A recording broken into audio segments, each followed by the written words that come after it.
live edition of Warrior Weekly, coming to you live from downtown St. Cloud at the Best Western Kelly Inn. I'm Lukas DeGarmo alongside Travis Whipple. We're going to talk men's basketball. That's why we're here. It's an NSIC Conference Tournament semifinal game, of course, tomorrow at 4 o'clock. Travis, Winona State takes on Southwest Minnesota State. Should be a great weekend of basketball, in my opinion. Four tremendous teams are here for the semifinals, and you're exactly right. We got Southwest Minnesota State, and a team that played us very close at home this year, went right down to the wire. So it should be a great game. And then, of course, the other matchup will be great with the host St. Cloud State. First thing we're going to talk about is the NSIC All-Conference selections. Two players to be named. David Johnson, of course, got selected first team All-NSIC. Ben Fisher got the second team. Well, they both had two outstanding seasons. Both were actually selected first team last year, so definitely we're probably going to be favored coming into this season. And so had outstanding years. I think Ben Fisher really runs the show very well. He does a lot of things. Excellent. Probably his biggest contribution is really running the show, getting assists and things like that. And of course, David Johnson's shooting ability. He's just got an ability to score, which has been tremendous throughout his career. And then, of course, other awards around the NSIC Conference. St. Cloud State's own Matt Schneck, we're here in St. Cloud. He got the Player of the Year in the NSIC, and he's a double-double machine. We were able to see him last Saturday as Winona State took on St. Cloud in Winona, and he had a good, quiet game, but still, this season he has just been a tear in the paint. Yeah, he's been outstanding. 18.1 points per game and 10 rebounds per game on the season he averaged. I mean, that's outstanding. And St. Cloud really has a very good 1-2 combination with him on the interior and Witt on the perimeter, who is a first-team selection as well. And so, but it's definitely a deserving honor for Matt Schneck to be Player of the Year. Some other players around the NSIC, Jefferson Mason from Mankato got the Defensive Player of the Year. Cameron McCaffrey, Winona State fans probably know that name, as he got awarded Freshman of the Year. He hit the buzzer-beating shot in Sioux Falls, of course, in Augustana when Cameron McCaffrey hit that buzzer beater against Winona State. So that was, it's tough to swallow, but he's an outstanding freshman. Absolutely outstanding. Almost just over 13.3 points per game, and really shoots the ball outstanding. For a freshman, that's kind of unheard of. Almost 50% from the field, and so has an outstanding season in McCaffrey. And Jefferson Mason, you talked about him a little bit, but over 2 steals per game and had the 7.9 rebounds per game. So definitely a defensive force for Mankato. And then the last one, Anthony Moody. Winona State, of course, played the University of Mary 3 times this season, twice in the regular season, and then once back this past Wednesday in the NSIC quarterfinal round of the conference tournament. What a player. He's a junior for the Marauders, and he was the reason that they were so good this year. One of the major contributors, and just an outstanding point guard for the Marauders. I would definitely agree with you. He's the main reason behind the turnaround out there. I mean, they've really made some huge strides at the University of Mary, and really had an outstanding team. 19 points per game, Moody averaged, and just a dynamic player in the open court, and well-deserved on his part. Some first-team selections around the NSIC. Cody Schilling from Augustana, Hyman from Concordia, Moody, I mentioned, Mason, Travis Nelson from Mankato, Mitch Beck from Northern State, Matt Schneck, Taylor Witt, Spiker, and then, of course, David Johnson from Winona State. Moving on now from the opening round quarterfinal matchup, of course, the top seeds were hosting back this past Wednesday night in the NSIC. Winona State obviously played the University of Mary, and they won 76-57. John Wahlberg led the way with 23 points and 10 rebounds. He had a double-double. Had a great game. It shot it pretty well from the perimeter, which is good to see. But I think the thing that I'm most impressed about is those 10 boards and just getting after it, and that's really something that Winona State has struggled with a bit throughout the year, and it's important for them to get rebounds. But overall, I thought probably one of their best defensive games. They held the Marauders to 24 points in the second half, which is outstanding 20 minutes of defensive intensity.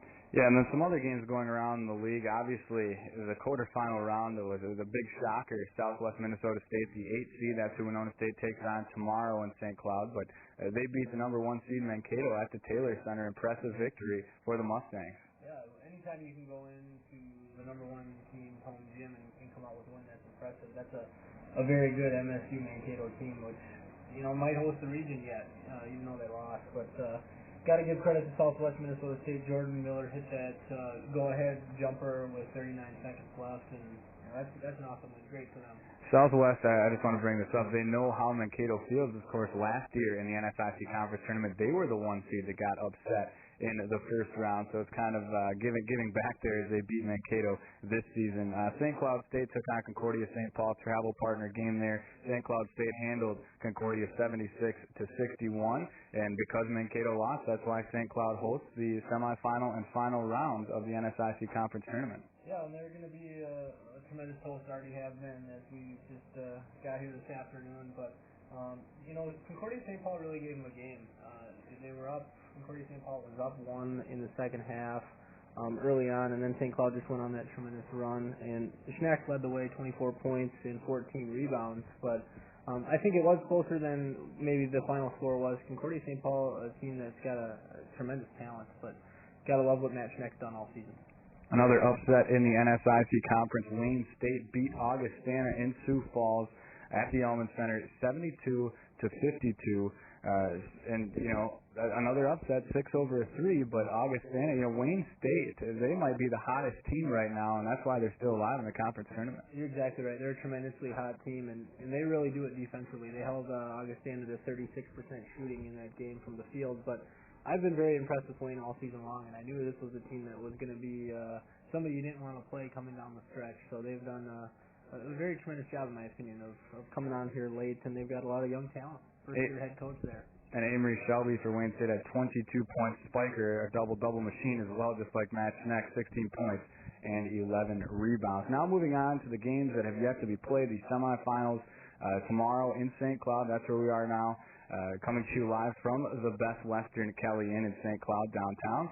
First of all, the game that will start things off tomorrow at 2 o'clock in St. Cloud's gym. St. Cloud State, the host team, will take on that hot Wayne State.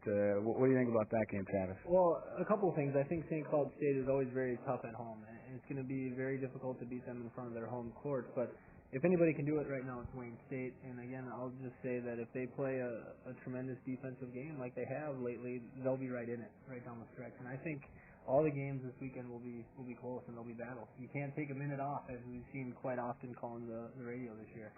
And your Winona State Warriors will then play after that game. 4 o'clock scheduled tip-off from St. Cloud. They will take on, of course, Southwest Minnesota State. Winona State only faced Southwest one time in the regular season this year. This is the 90th meeting all time between Winona State and Southwest Minnesota State. Should be a great one, and every time these two teams match up, it's always physical. I mean, I think that's kind of Southwest's MO the last several years, and they're going to absolutely pound the rebounds, pound the boards, get on it offensively, and I think that's a huge key area to win this game, is who can control the boards and get after it, and also defensive intensity for all 40 minutes.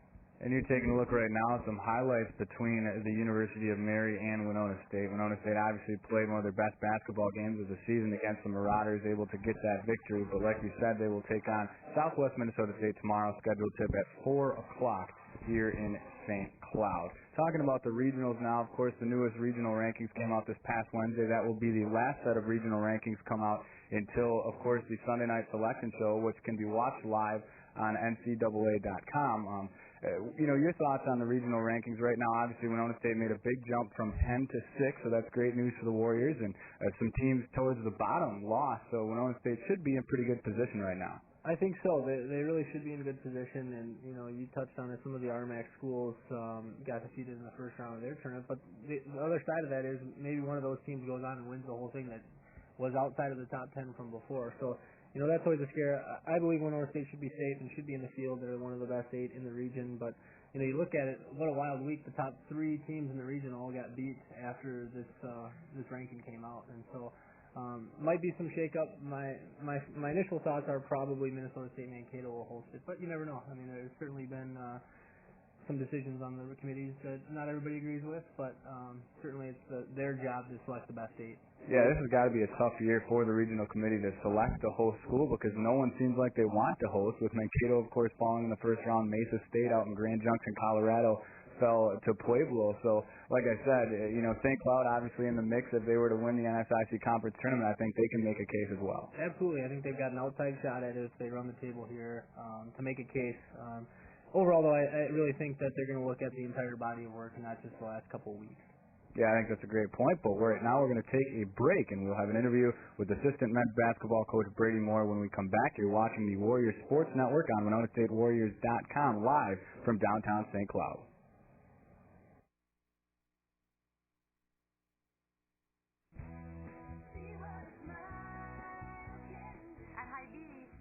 What matters most. That's why we offer hundreds of organic and heart-healthy foods. Expertise in disease management and over 100 in-store dietitians. We'll customize a diet and exercise program for you and your family. We're your personal health team, here to keep you healthy and happy.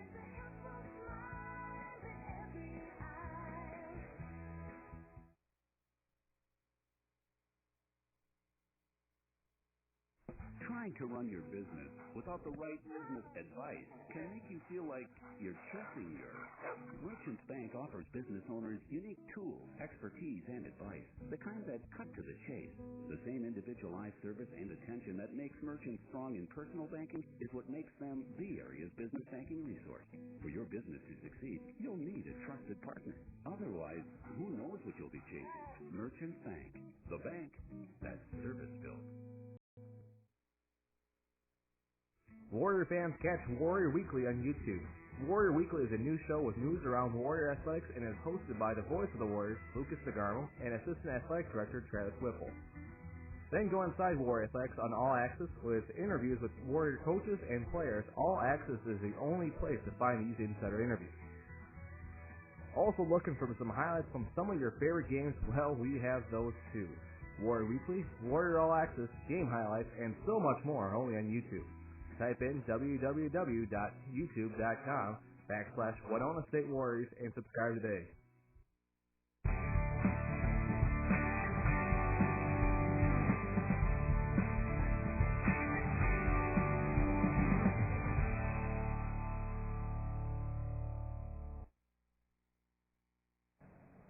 Welcome back to a special edition of Warrior Weekly, live from downtown St. Cloud. We're at the Best Western Kelly Inn right now at the semifinal round, obviously, of the NSIC Conference Tournament. We're joined by Assistant Coach Brady Moore now. Brady, first of all, you guys play Southwest Minnesota State tomorrow at 4 o'clock from St. Cloud.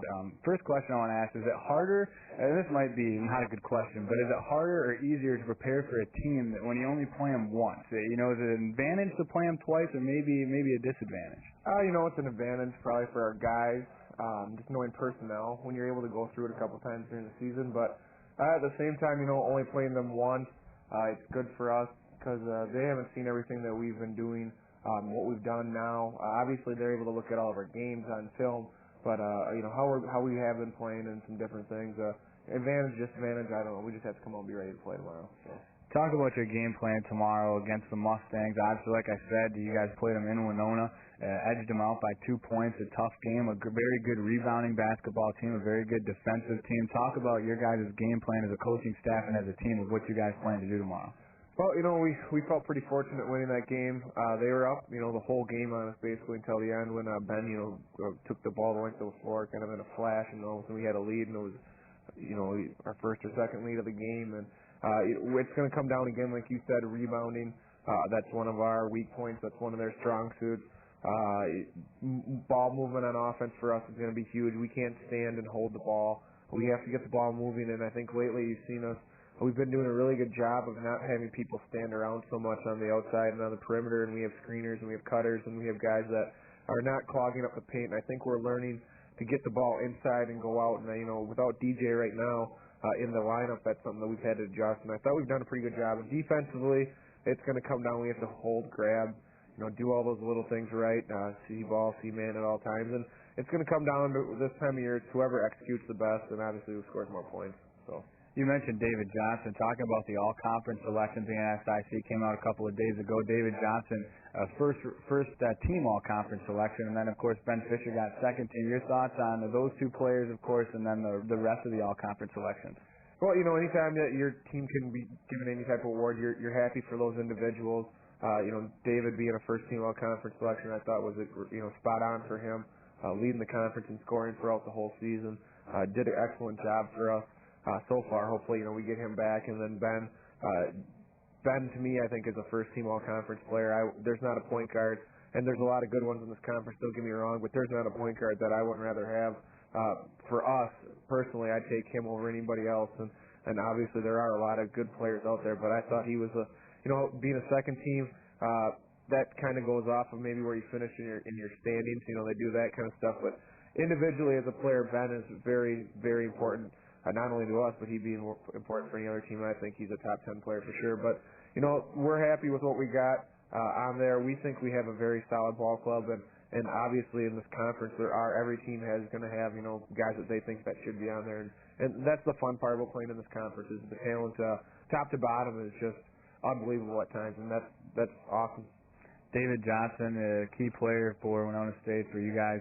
Talk about him, and you mentioned you hope to get him back. Any timetable on that, just to comment on and fill some people in? DJ's day today. He's gonna battle his way as much as he can. What he can and can't do, it's all up to him basically.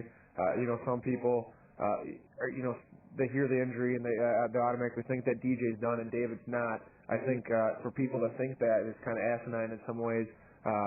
This is the same ball club that had a player with a broken leg and was able to come back and play. So you can't discount any player. You can't say that because you hear this or that you can just obviously think that that's what's going on. David's going to battle. Obviously he's not going to play tomorrow, and ultimately he's probably not going to play Sunday. We're not going to have him this weekend, but we do feel comfortable that we are in the region now. And that's our ultimate goal, obviously, after this weekend is getting prepared for that regional and getting geared up. So, David come Monday, Tuesday, we'll see what he can do. Hopefully we can pull off some miracles just like we did with Zach Melvick back in the day, and he'll be able to go. So I wouldn't discount him out. When you're a senior and it's your last games, you don't want to end up with an injury. So I wouldn't be shocked, hopefully, knock on wood, we do make the regionals, but that he is in there next week for us. Talk about the health of the rest of your team. Dan Kraft obviously has been out with a shoulder injury. Will you have him back tomorrow, and also the rest of the team? Dan probably not. Everybody else should be good to go. It's always this time of year we have little mix of injuries. CJ got a little binged up today in practice with a hand hitting the bottom of the backboard. I wish I could say that I could do that and get hurt, but obviously you have those little injuries that just occur. Guys are beat up, but like we've talked about the last couple games, that's pretty much everybody this time of year, and it's just you got to battle through. And I think the one thing now is you get into tournament time, everybody knows that tomorrow their season could be done. So it's just all out every game. It's must win. Play like it is your last game, and you never know, it could be your last game even if you're a freshman, sophomore. So if our guys are ready to go with injuries, I think their adrenaline gets going, and it doesn't matter. Thank you very much, Coach. That's all the time we have.